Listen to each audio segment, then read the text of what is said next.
Hola, ¿qué tal? Buenos días.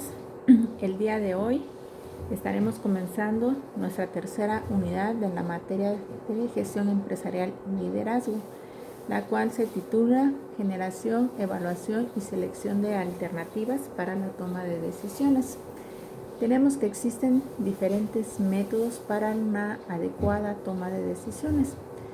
La toma de decisiones consiste en el proceso de elección entre posibles cursos de elección. Valga la redundancia. En la gestión, la toma de decisiones es algo especial, especialmente en la relación con la planificación. Si recordamos, hemos visto que es muy importante el uso del proceso administrativo para nuestra correcta toma de decisiones. El proceso administrativo nos dice que el primer paso es la planeación. Y una vez que planificamos, sigue la organización, dirección y control. ¿Vale? Entonces, aquí igual nos indica que cualquier método que empleemos para una toma de decisiones debemos empezar por la planificación. Y el primer método que aquí nos refiere nuestro temario es la libre asociación. ¿En qué consiste este método de libre asociación?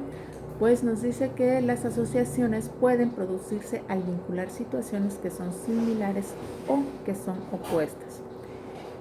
Como primer paso, haga una lista con la mayor cantidad posible de características. Siguiente, darse un breve periodo de tiempo para reflexionar, deje correr su imaginación, escribir junto a la lista anterior la mayor cantidad de ideas que le lleguen a la mente. Hay que organizar esas ideas en formas posibles de decisiones para luego ser sometidas a la correspondiente evaluación. ¿Sale? Entonces, ¿qué tenemos que hacer primero? Obviamente, primero definir nuestro problema.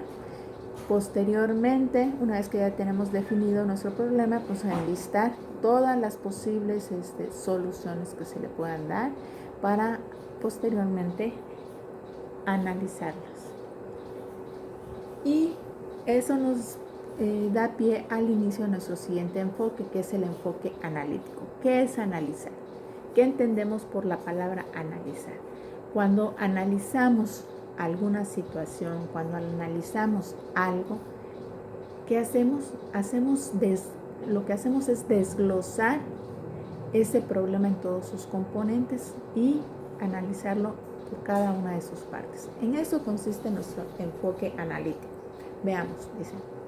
Estas personas precisan de más información antes de tomar cualquier otra decisión.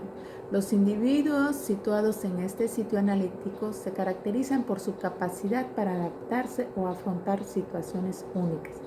Obviamente, para este tipo de enfoque requerimos de personal completamente calificado para poder evaluar esa información. Este tipo de pensar tiene cualidades como desglosar cualquier problema para encontrar la solución, reconocer qué efectos pueda tener la toma de decisiones, si ésta trae consecuencias o aportará alguna mejora. Indaga también en las pequeñas cuestiones que representen un conflicto en general, para así lograr encontrar una solución más eficaz ante tal asunto, queriendo explicar el porqué de cada pequeño detalle e interesándose más en los elementos que en las relaciones. Entonces era lo que, como les comentaba en un principio, o sea, tenemos que partir de desglosar ese problema general para ir analizando parte por parte. Ahora, ¿cuál ha sido la evolución de este tipo de método analítico, del pensamiento analítico? Según Thomas Davenport, existen 3 niveles de madurez analítica. La era del Business Intelligence es una, y esta consiste en que les dio a los ejecutivos un salto a la objetividad para decidir a través de grandes repositorios de datos para capturar la información y luego procesarla. La actividad analítica es mayormente descriptiva y de reporting. ERP, CRM o Lab son algunos ejemplos. Se requería mucho tiempo para preparar la información y se le dedicaba relativamente menor tiempo a decidir. Como podemos ver, también en la toma de decisiones También podemos aplicar lo que son aspectos tecnológicos, como es la Big Data, ¿sale? La información hoy en nuestros tiempos jóvenes es sumamente importante, es sumamente valiosa, ¿no? Compañías grandes saben el valor que poseen las informaciones y pueden pagar miles de dólares por adquirir esa información. Bueno, entonces veamos y analicemos qué es el Big Data. El Big Data, cuyas nuevas arquitecturas han aparecido de la mano de las grandes compañías de Internet y completamente conectadas desde su concepción. Ahora se utilizan grandes fuentes de datos, de fuentes internas y estructuradas, data warehouse, data marts, sistemas operacionales, etc. O externas, desestructuradas, como son redes sociales, sensores, PDFs, weblogs, imágenes y videos, etc. La necesidad de nuevas herramientas analíticas se incrementa y aparece la figura de los científicos de datos. Se incrementa la velocidad de análisis y se gana más tiempo para decidir. ¿Qué quiere decir? Que acortamos los tiempos al nosotros poseer esa información, ¿vale? El uso se extiende para poder realizar mantenimientos predictivos de plantas, equipos y flotas de transporte, predecir epidemias y enfermedades en el ámbito de la salud, detectar prematuramente la intención de abandono de un cliente y obviamente actuar en consecuencia. Estos son algunos de los ejemplos para los que se utilizan estas informaciones. Además, hoy en día multitud de productos y servicios dependen de lo que las máquinas realicen de forma automática. Tareas como leer páginas web, reconocer los rostros que aparecen en las imágenes publicadas en redes sociales, comprender la emoción contenida en el tono de voz de un video, entre otros. Nuestro siguiente método, la intuición. ¿Qué es la intuición? La intuición es esa capacidad que luego de respuesta que no sabemos a veces de dónde se genera, ¿no? A veces tomamos una decisión por simple intuición. Entonces, primero vamos a entender qué es la intuición. La intuición funciona en forma de relámpagos creativos. No es una reacción irracional como algunos creen. La intuición se fundamenta en una sólida base de conocimientos. El poder de la persona intuitiva reside en saber usar ese capital como canalizador. El buen intuitivo sabrá separar todas las ramas del bosque para encontrar el camino en medio de la encrucijada. Nos dice que no es simplemente un conocimiento, algo que viene de la nada. Nuestra mente es tan poderosa que almacena mucha información y a veces almacena información que no necesariamente nosotros nos damos cuenta que ya fue procesada. Nuestro cerebro es mucho más rápido que nuestros ojos, mucho más rápido que nuestros oídos y es capaz, les repito, de almacenar situaciones que sin querer en lo posterior salen. Y si sabemos emplearlas y utilizarlas para la toma de decisiones, eso nos va a ayudar mucho. Veamos diferentes conceptos de qué es la intuición. Según Weston Agor, se refiere a la intuición como la capacidad de integrar y utilizar la información almacenada en ambos lados del cerebro. Y nos dice también que las señales intuitivas se transmiten en forma de sentimientos. Tenemos ahí la imagen, como les decía, nuestro cerebro está dividido en dos hemisferios. Entonces la intuición, según este autor, nos dice que es cómo se mezclan ambos lados del cerebro y es como transmiten ese conocimiento. El siguiente autor, que es Jagdish Pakin, habla de un acceso a la reserva interna de pericia y experiencia acumulada durante años de obtención de una respuesta, o de un impulso para hacer algo, o de una alternativa elegida entre varias. Todo ello sin ser consciente de cómo se obtiene. Es a lo que les decía, que nuestro cerebro es tan maravilloso, tan perfecto, que reserva esa información, acumula experiencias, acumula conocimientos, ahí tiene un chip adentro donde se va almacenando todo esto, y en el momento en que tiene que salir esa información, el cerebro la libera, y es cuando nos dice, ¿y por qué? ¿Y cómo fue que hiciste esto? ¿Cómo fue que lo resolviste? Pues no sé, o sea, de repente decidí que eso era lo mejor y tomé esa decisión, ¿no? ¿De dónde salió? No lo sé. Bueno, ahora, ¿en qué momentos podemos usar la intuición para nuestra toma de decisiones? Se la podemos usar cuando la razón no alcanza o resulta insuficiente, estamos en el límite del conocimiento, los hechos disponibles son limitados y no señalan claramente el rumbo a seguir, hay escasos precedentes, existe un alto grado de incertidumbre e inseguridad, el tiempo es ilimitado y existe la presión de hallar la respuesta correcta. A veces en situaciones de emergencia para la toma de decisiones no tenemos el suficiente tiempo para llevar algún otro método para la toma de decisiones, que hacer un análisis realmente exhaustivo para cuál va a ser la adecuada toma de decisiones. En ocasiones no existen estos tiempos y las decisiones tienen que ser tomadas con prontitud, y es ahí cuando luego aplicamos la intuición, pero obvio, tenemos previos conocimientos acerca de ello, ¿vale?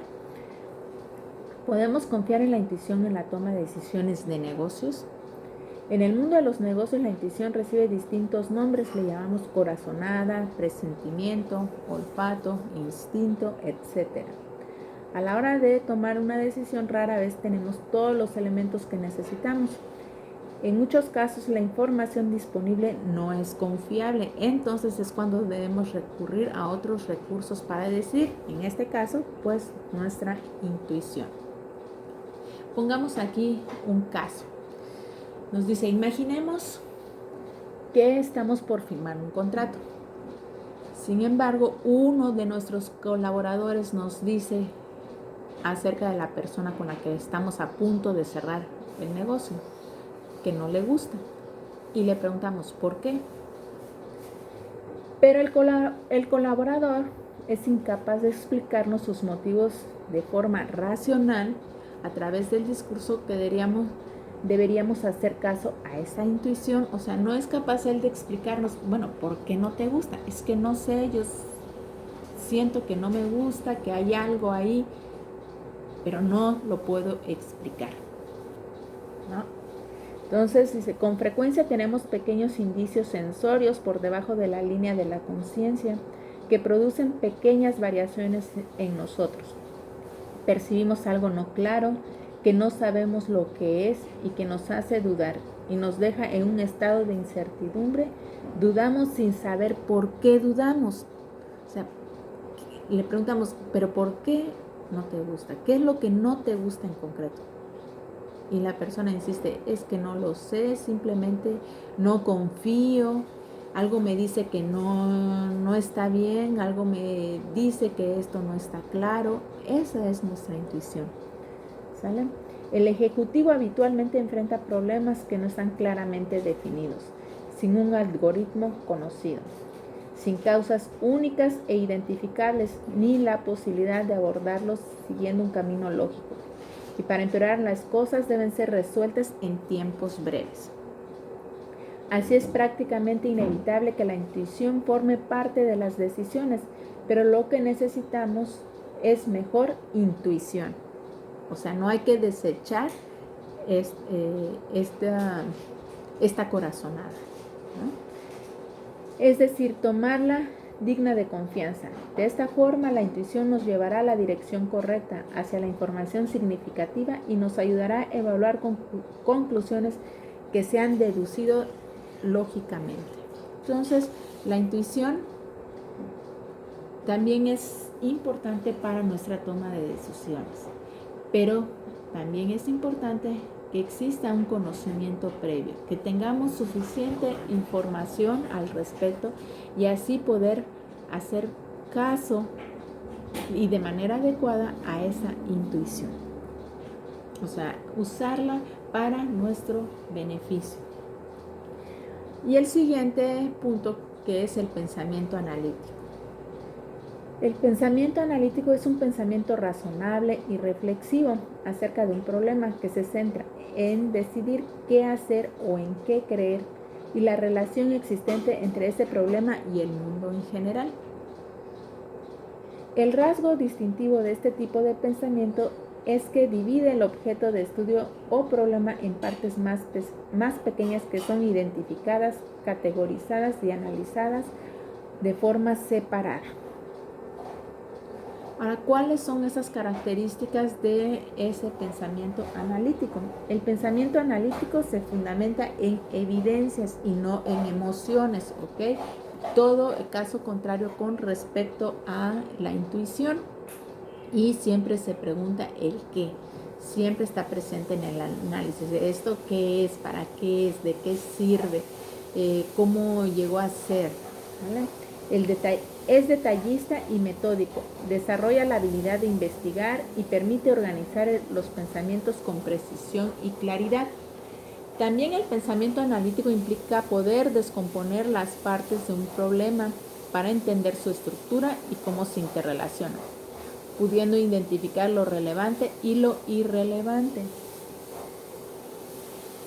Nuestro pensamiento analítico es en la búsqueda de la solución o conclusión.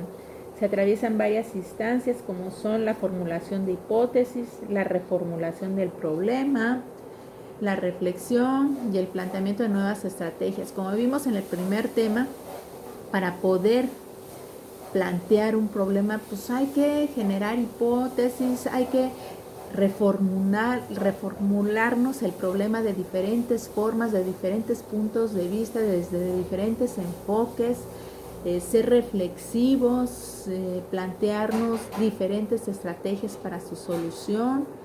Y esto es en sí el método analítico, ¿no? Emplear diferentes técnicas, diferentes métodos para poder así llegar a su solución. Ok.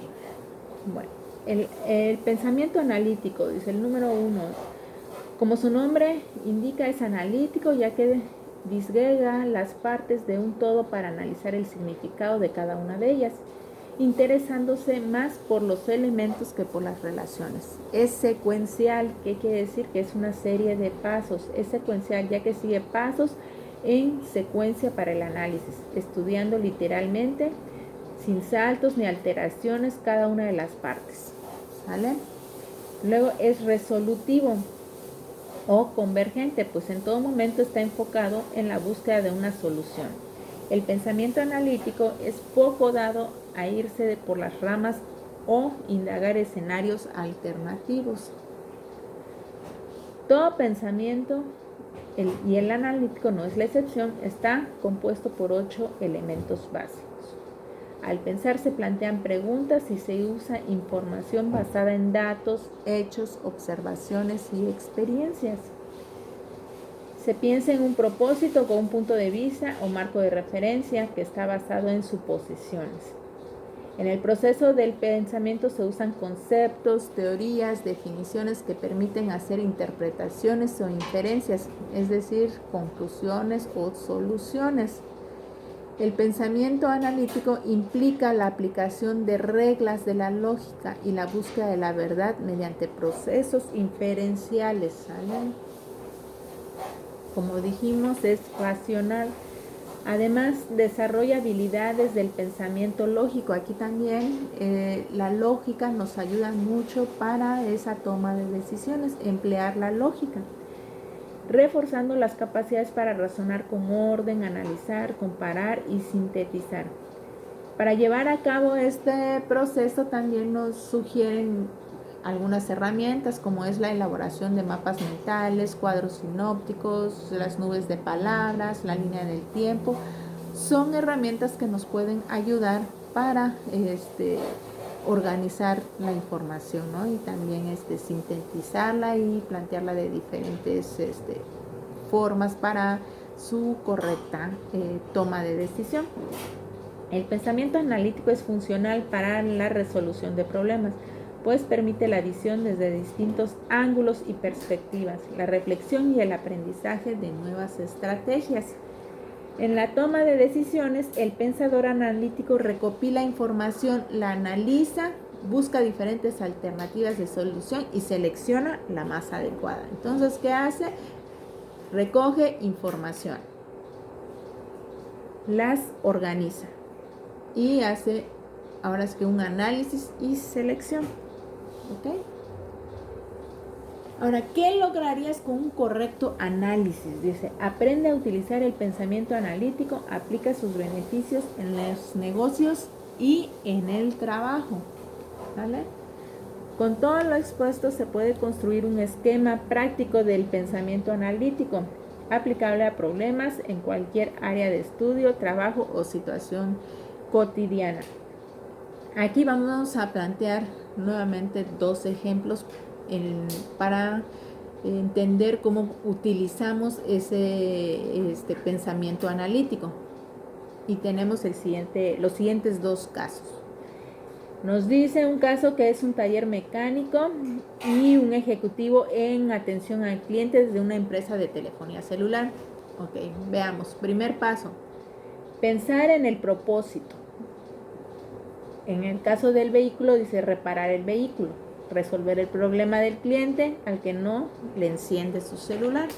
Ese sería el primer punto. Segundo paso, ok, exponer la pregunta, ¿qué es ese ruido que tiene el vehículo? ¿Cuál es la falla del celular que no permite que encienda? Tercer paso, bueno, ya nos hicimos las preguntas, ahora hay que recopilar información. Saber desde cuándo presenta la falla, cómo funcionaba el vehículo o el celular antes de presentar la falla, qué fue lo último que se hizo con él, si existen otros problemas en paralelo, cuándo fue la última vez que se hizo mantenimiento, servicio, etc. Siguiente paso, 4. Plantear los puntos de vista. El ruido del motor es típico de problemas de carburación. También podría ser un problema eléctrico, el celular es viejo, la batería tiene un tiempo acotado de vida útil, el botón de encendido podría estar dañado. Verificar las suposiciones, se revisa el carburador, se cambió la batería del celular. Siguiente paso, 6. Pensar en las implicaciones. Si se arregla el carburador, también hay que cambiar las bujías. Si se coloca una batería nueva y persiste el problema, habrá que cambiar el botón de encendido. Se utilizan los conceptos, conocimientos para hacer las inferencias y así poder llegar a las conclusiones, que es en nuestro paso 8. Conclusiones razonables deben ser precisas, con suficiente evidencia relevante. El carburador estaba en pésimas condiciones, la batería y el botón de encendido del celular estaban bien, pero el cliente no sabía prenderlo. ¿Okay? Si bien las conclusiones se basan en evidencias, esto no significa necesariamente que estas evidencias sean exactas, suficientes o absolutas. El mero hecho de reflexionar sobre esto lleva a profundizar en el proceso del pensamiento analítico. ¿Ok? Bueno, chicos, pues hasta aquí la primera parte de nuestro tema de generación y evaluación y selección de alternativas para la toma de decisiones. Hasta aquí llegamos el día de hoy. Mañana transmitiremos la siguiente parte de nuestro temario. Que tengan buen día y seguimos en comunicación.